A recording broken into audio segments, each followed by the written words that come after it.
I don't want any money for what I'm doing because hopefully this video won't come out until after my death. So I have nothing to gain, nothing to profit by telling you what I'm going to tell you. And a lot of what I'm going to tell you is available online until they see this video. And I'm sure things will start getting scrubbed. As well as moon photos. But anyway, my father in 1968 was stationed at Cannon Air Force Base in New Mexico. I made notes on my computer so that I wouldn't forget anything, because there's a lot of little things and stuff that I'd forget. So these notes were made a long time ago. The original recording that my father made on his deathbed was destroyed in a fire. So this is my deathbed confession, because now I'm dying of cancer. I've got cancer all over the place, and they don't know where it's coming from, and I don't know if they can stop it, but it don't look good. So I'm going to go ahead and make this video for Bart Sibrel. He knows not to do anything with it until notification of my death, for which my son will respond to that. Okay, like I said, in 1968, my father was stationed at Cannon Air Force Base in New Mexico. We lived in Clovis, New Mexico. He was in the military police for over 20 years, and on his deathbed in 2002, we made a recording of what happened. Now, I already told you what happened to the recording, but it doesn't matter because all the facts are there, so it doesn't matter who's telling the story or whatever. I will, at the end of the video, I'll supply a picture of my father, his badge, the flag of when they buried him. I'll show you some photos of my dad. I was born in 1955, so in 1969, I was 14 years old. I vividly remember the Apollo 11 coming down, landing on the moon, they're walking around and all that stuff. Anyway, I never questioned that until my dad told me what he told me on his deathbed. And then I started doing a little, nothing major, nothing, just surfing the web, I think they call it, surfing the web. And a lot of that information's right there on the web. I mean, it verifies the story that he told me. A good detective, a good one, would be able to uncover a lot more of the story than I'm getting ready to tell you. I've never known my dad to lie. To get caught lying was worse than whatever it was you did to begin with. I remember going to school with long sleeve shirts on to hide the purple welts. You did not lie in our house, that's for sure. Dad had a really bad attitude towards lying. Excuse me again. Okay, anyway, this is the story that my dad told me on his deathbed. Project Slam Dunk was the name of this.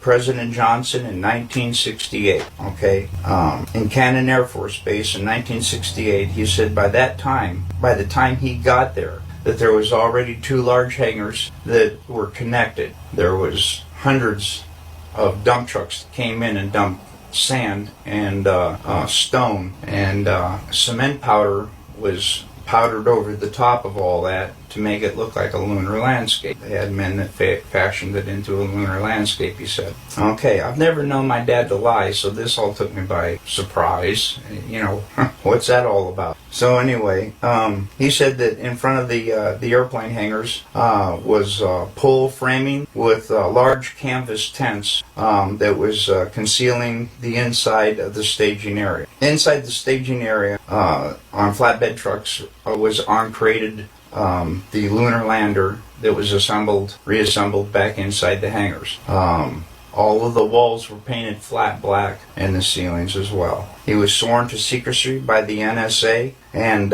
they would put him in prison for breaking that oath. When Dad saw the moon landing on TV, he cried. He said he knew that what he had witnessed on TV was exactly what they recorded in that hangar. There was no reason for them to go flying around and everything. They had detailed high-definition photos of the landing area. There was no reason for them to go flying around to a different landing area that almost exhausted their fuel, except for drama, because everything had gone so smoothly. Nothing, so it had to be something. Anyway, Dad was one of 3 guards that guarded the inside of the front entrance. There was a list of 15 people who could enter. No one else was allowed by order of President Johnson.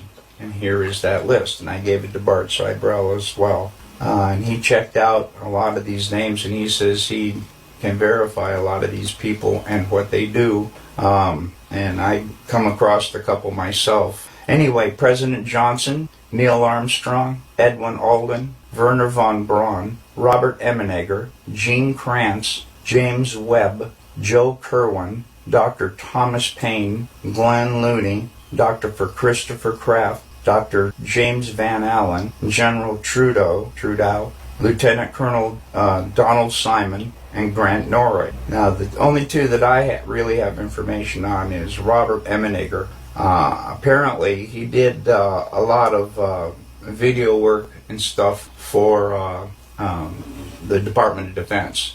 So the DoD did know him, okay? And the other one was Grant Norrie, Norray, I believe, was to the best of my dad's knowledge, was a like some FBI, CIA, NSA, who knows, something like that. Okay, President Johnson only showed up for the first day of filming. Filming lasted for 3 days, and the entire project was restored to original. In other words, the hangars were all taken apart, the sand was all removed, and so on and so forth. Okay. Dad said there was a lot of building going on at the base, so at the time, so sand and cement powder was never questioned. I can see how they could smuggle that all in within everything else that's going on. Since 2002, I have dug up, I already told you about that, the evidence for the moon landing that I have found. If you go to Google and go to Cannon Air Force Base website, they admit that President Johnson was there. The lunar lander was there. The astronauts were there. I also have verified some of the people on the list were there. I also verified there are a lot of building going on in the base, just as he had told me. And all of this was going on at the same time, on the same date. Dad told me all these things father to son. He also told me not to ever tell anyone what he had said, but he said on his deathbed that he had to tell somebody before he died because it was just too important not to tell. I sure as hell wasn't going to tell anybody.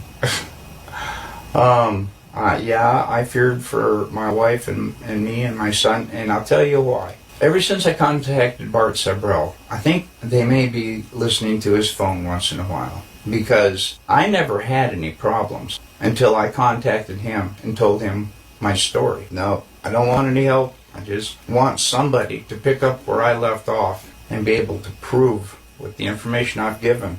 And I'm trying to give as much as I can because I know that once I die, I'm not going to be able to be asked any questions. So that's why I tried to give you a little backstory too. But that's about all I can think of. My dad, he raised me by the book. I know he didn't lie to me. And as I started seeing more and more of what he was telling me was true, I realized my dad wasn't lying. I lifted the lid off my dad's case, and you can see his name is Cyrus Eugene Akers. He was born on July 17th, 1933. He died on September 28, 2002. Here's his badge, and I wanted to see if I could get as close as possible so that you can read the numbers on the bottom, which are,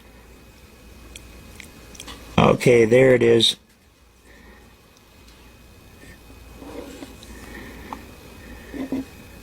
(07596). 07596.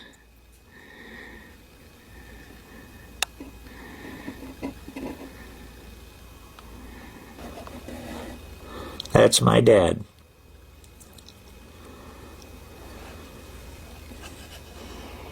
And it must have been a really early picture because he's only got 2 stripes, so that was back in the 50s, I'm sure. Probably not long after I was born. And there he is.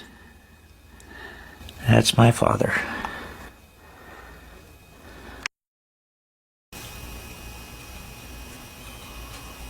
My dad, he raised me by the book.